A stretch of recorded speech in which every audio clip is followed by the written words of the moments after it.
Avez-vous déjà entendu parler des anges déchus? Selon la Bible, les anges sont des êtres puissants créés par Dieu, mais beaucoup se sont rebellés et ont été expulsés du ciel. Certains d'entre eux sont venus vivre sur terre, ont pris une forme humaine et ont même eu des relations avec des femmes. Mais au fait, que leur est-il arrivé? Où sont situés ces anges de nos jours? Regardez cette vidéo jusqu'à la fin. Je vais tout vous révéler à leur sujet. Et si vous ne vous êtes pas encore abonné à ma chaîne, cliquez maintenant sur le bouton « S'abonner » juste en dessous de la vidéo et venez marcher avec moi tous les jours, car je veux partager des enseignements bibliques de manière simple et je veux aussi faire des prières le matin et le soir pour votre vie. Alors, commençons.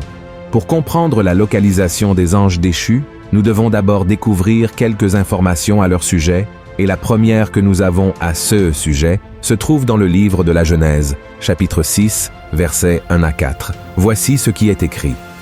Lorsque les hommes eurent commencé à se multiplier sur la face de la terre, et que des filles leur furent nées, les fils de Dieu virent que les filles des hommes étaient belles, et ils en prirent pour femmes parmi toutes celles qu'ils choisirent.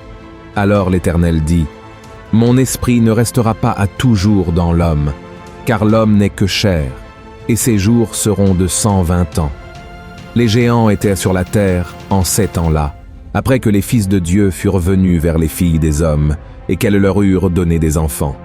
Ce sont ces héros qui furent fameux dans l'Antiquité. La Bible nous parle de l'existence des Néphilim sur terre. Ils étaient un groupe de personnes considérées comme des géants, car ils étaient beaucoup plus grands qu'un homme ordinaire. Mais en fin de compte, comment ont-ils émergé? De nombreux chercheurs pensent que ces fils de Dieu qui se sont unis aux femmes étaient en réalité des anges qui se sont rebellés contre le Seigneur et ont été chassés du ciel. Car dans le livre de Job, les anges sont appelés fils de Dieu. Ces anges déchus se sont matérialisés dans des corps humains et ont eu des relations avec les femmes de leur choix. Mais ce type d'union déplaisait à Dieu, car cela désobéissait à son commandement selon lequel la femme devait se marier avec un homme.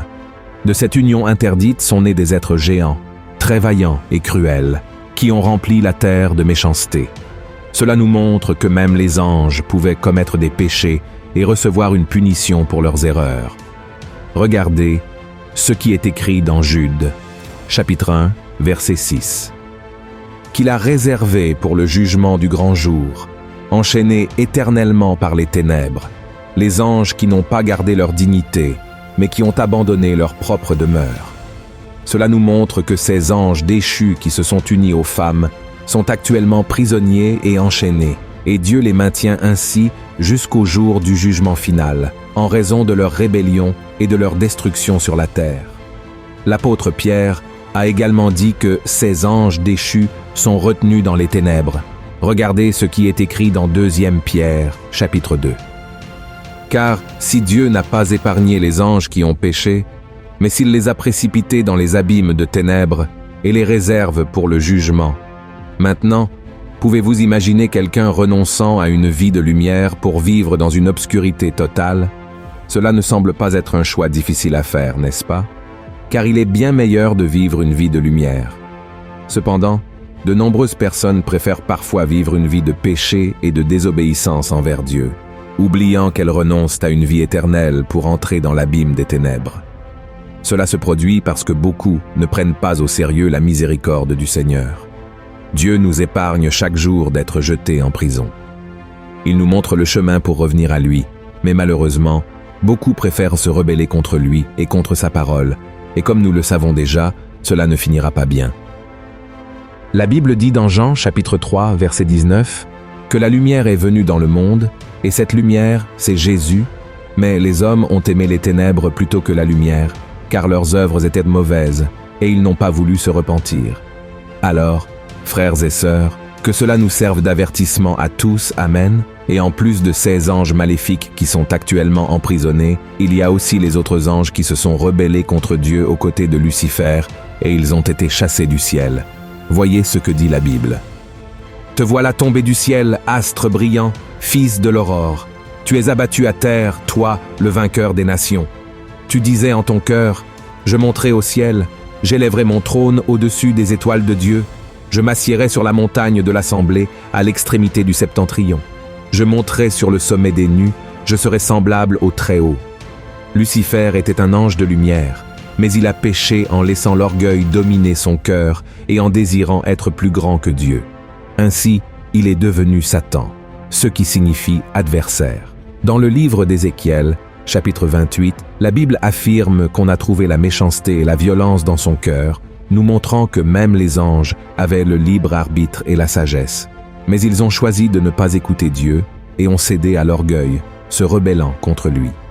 La Bible affirme que Satan a réussi à diriger un tiers des anges célestes, mais ils ont été expulsés et jetés sur la terre, devenant des anges déchus.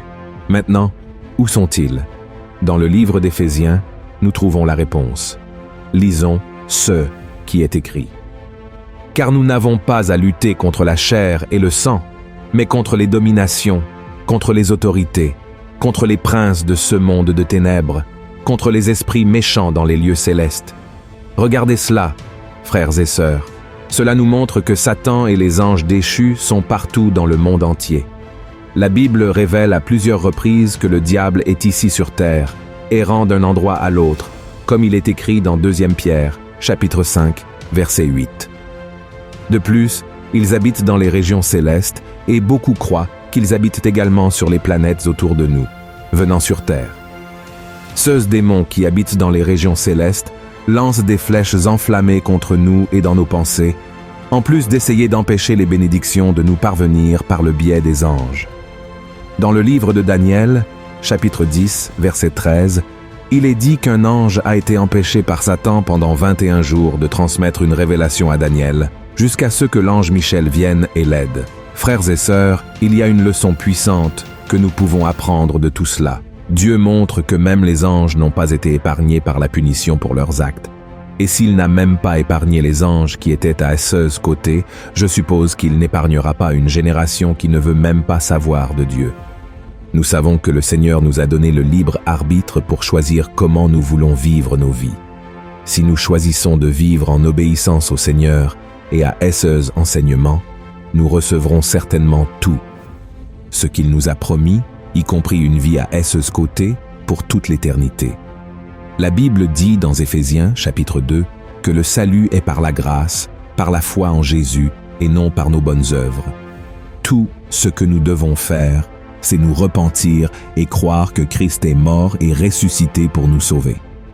Dans 2 Pierre, chapitre 2, verset 9, il est écrit que Dieu sait comment délivrer les justes de l'épreuve et, en même temps, maintenir les impies en punition pour le jour du jugement, c'est-à-dire ceux qui refusent de se repentir et de suivre Jésus. Cela signifie que Dieu connaît le cœur de chaque personne et ses actions. Il sait qui obéit à sa parole et qui désire vraiment vivre à ses côtés. Mais lorsque quelqu'un décide de rejeter les enseignements du Christ et d'ignorer son sacrifice sur la croix, son destin sera certainement celui des ténèbres et des prisons éternelles. Alors, mon cher frère et ma chère sœur, acceptez aujourd'hui l'invitation du Seigneur et cherchez à marcher dans la lumière avec Jésus chaque jour. Vous verrez que c'est la meilleure décision qu'une personne puisse prendre dans la vie. Amen. Si vous avez aimé ce message, partagez-le sur WhatsApp, sur Facebook. Propageons le message de Dieu à tous et je vous attendrai dans la prochaine vidéo. Une grande étreinte.